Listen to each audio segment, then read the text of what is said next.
பிரியமானவர்களே, இயேசுவின் நாமத்தில் வாழ்த்துக்கள். கர்த்தருடைய கிருபையினால் அநேக தேவ பிள்ளைகள் ஒவ்வொரு நாளும் இயேசுவோடு பேசுவோம் வாருங்கள் என்ற செய்தி இந்த நிகழ்ச்சியின் வாயிலாய் அபிஷேகம் பண்ணப்பட்ட தேவனுடைய பிள்ளைகள் ஆண்டுடைய வார்த்தைகளை சொல்லி கொண்டிருக்கிறார்கள். அடிமையும் தொடர்ச்சியாய் உங்களுக்கு இன்னைக்கு நான் உங்களுக்கு பேசினேன்னா நாளைக்கு இன்னொருடைய செய்தி வரும், அப்புறம் அடுத்து இன்னொருடைய செய்தி வரும். இப்படி மாறி மாறி தேவ வார்த்தையை நீங்கள் கேட்க ஒரு வாய்ப்பு கிடைக்கிறது. எனவே இது அநேகருக்கு ஆசீர்வாதமாக இருக்கும். வேத வசனம்தான் முக்கியம். நான் அடிக்கடி சொல்லுவேன், ஒரு கிறிஸ்தவர் என்றால் அல்லது ஒரு மனுஷன் என்றால் ஒரு கண்ணில் அவரோடு தொடர்பு, இன்னொரு பக்கம் அவருடைய வார்த்தை. செபிக்கும்போது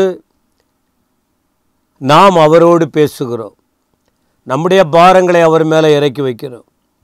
வேதத்தை படிக்கும்போது அவர் நம்மை உணர்த்துகிறார், அவர் நம்மோடு பேசுகிறார். அப்படி ஜெபமும் வேதமும் கலந்த நிலையில் இருக்கும்போது ஒரு விசுவாசம் வருகிறது அவர்களுக்கு.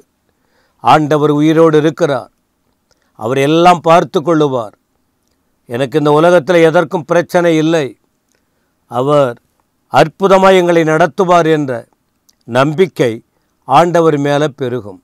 இப்படி தேவன் நம்மை அற்புதமாய் நடத்த வேண்டுமானால் ஒரு காரியம் இருக்கணும் நம்மகிட்ட. என்ன தெரியுமா? உத்தமமான ஜீவியம். வாழ்க்கையில் ஒரு பரிசுத்தம் தேவை, ஒரு உத்தம வாழ்க்கை வேணும். வேதத்தை படிக்கிறவங்களுக்கு உத்தம வாழ்க்கை வரும், செபிக்கிறவங்களுக்கு உத்தம குணம் வரும். யோபு உத்தமனாக வாழ்ந்திருக்கார், அதனால்தான் மற்றவங்களுக்காக ஜெபிக்க ஆரம்பித்தார். தாவீது உத்தமனாக வாழ்ந்திருக்கார், அதனால்தான் தன்னுடைய கொலை வெறி கொண்ட சவுலை கூட கொலை செய்யாமல் அவனையும் காத்தார், தன்னையும் காத்து கொண்டார். எனவே உத்தமனுக்கு கர்த்தர் துணையாக இருப்பார். இப்போ இன்றைக்கி நமக்கு ஆண்டவர் சொல்லுகிற வார்த்தை ஒரு உத்தமமான ஜீவியம். இப்படி உத்தமமாய் வாழ்ந்த ஒரு மனுஷனை குறித்து பைபிள் எழுதி வச்சிருக்கு. அது எப்படி முடியும் அப்படின்னு சொன்னால், பலத்தினாலும் அல்ல, பராக்கிரமத்தினாலும் அல்ல, என்னுடைய ஆவியினாலே ஆகும். சகரியா 4:6. அவருடைய ஆவியினாலே ஆகும். அவருடைய ஆவியால் நிரப்பப்பட்டு ஒரு ஆவியானவரால் நடத்தப்படுகிற ஒரு மனுஷன் வாழ்க்கையில் ஒரு உத்தம ஜீவியத்தை மேற்கொள்ள முடியும். எண்ணாகமத்தின் புஸ்தகம் 14ஆம் அதிகாரம் 24ஆம் வசனம் பாருங்கள். எண்ணாகமம் 14:24. என்னுடைய தாசனாகிய காலேப் வேறே ஆவி உடையவனாய் இருந்தபடியினாலும் உத்தமமாய் என்னை பின்பற்றி வந்தபடியினாலும் அவன் போய் வந்த தேசத்திலே அவனை சேர பண்ணுவேன், அவன் சந்ததியார் அதை சுதந்தரித்து கொள்ளுவார்கள். ஆண்டவர் சொல்றார் காலேபை குறித்து, என்னுடைய தாசனாகிய காலேப். அப்போ ஆண்டவரோடு அவர் வாழ்க்கை அவ்வளவு தொடர்பு இருந்திருக்கு. என்னுடைய தாசன், எனக்கு வேலை செய்கிறவன், என்னுடைய தாசன் காலேப் அவனுடைய பெயர். அவன் எப்படி இருந்தானாம்? வேற ஆவி உடையவனாக இருந்தான். இன்னைக்கு நிறைய பேருக்கு வேற ஆவி இருக்குது. என்ன ஆவி? பொய்யின் ஆவி. என்ன ஆவி? குழப்பத்தின் ஆவி, கோள் சொல்கிற ஆவி, சமாதானத்தை கெடுக்கிற ஆவி.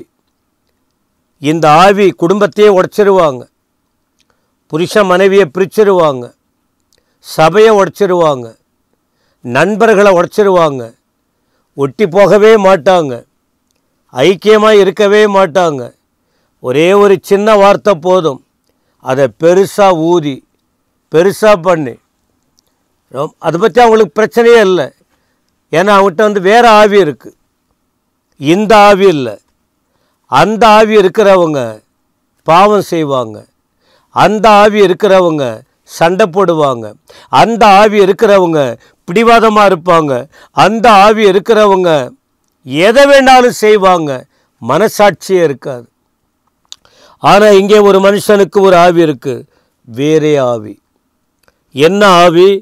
தேவனுடைய ஆவி, பரிசுத்த ஆவியானவர். பரலோக ஆவியானவர், பிதாவின் ஆவியானவர். அப்போ வேறே ஆவி இருந்ததுனால அவன் என்ன பண்ணியிருக்காரு பாருங்க, உத்தமமாய் கர்த்தரை பின்பற்றி இருக்கிறார். இப்போ புரியுதா உங்களுக்கு?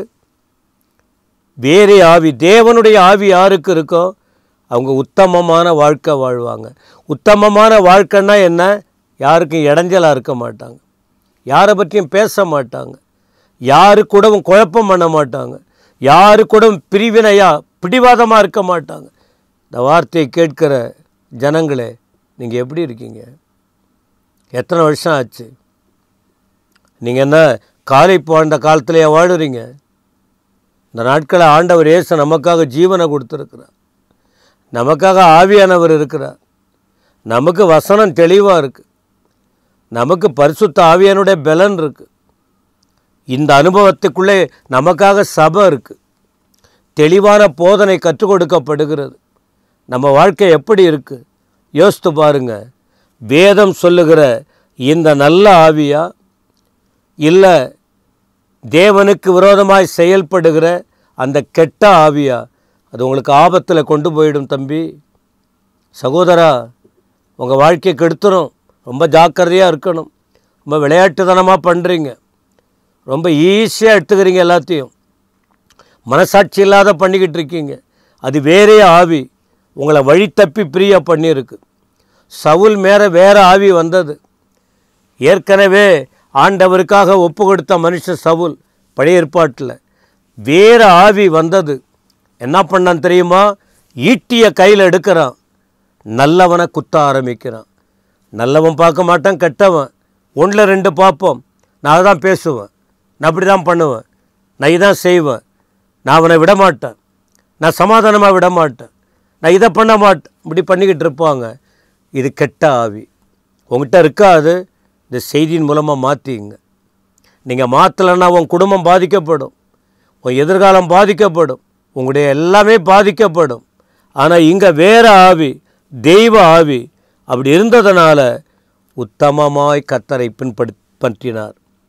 அப்போ ஆண்டவர் சொல்கிறாரு, இப்படி பின்பற்றி இருந்ததுனால நீ போயிட்டு வந்தல்ல ஒரு தேசம், கானான் தேசம், அந்த இடத்துல உன்னை கொண்டு போவ. நீ கர்த்தர் உத்தமமாக வாழ்ந்தா, வேறே ஆவி உடையவராய் இருந்தால், தேவஜனமே உங்களுக்காக பரலோகம் காத்திருக்கு.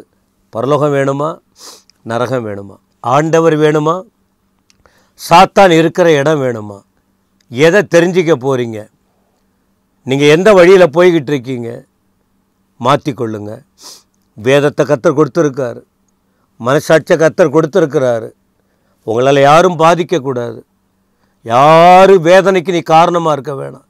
கடவுளுக்காக வாழுங்க, ஆண்டவரோடு இருங்க, பரலோகத்தை இழந்துடாதீங்க. இயேசு சீக்கிரம் வரப்போகிறார், அவரோடு இருக்கணும். உங்களையும் கேட்கிற உங்களையும், உங்கள் குடும்பத்தையும், உங்களை சார்ந்தவர்களையும் கர்த்தர் விடுவித்து ஆசீர்வதித்து அந்த மேலான ராஜ்யத்திற்கு செல்ல கிருபை கொடுப்பாராக. கர்த்தருடைய நாமத்திற்கு ஸ்தோத்திரம்.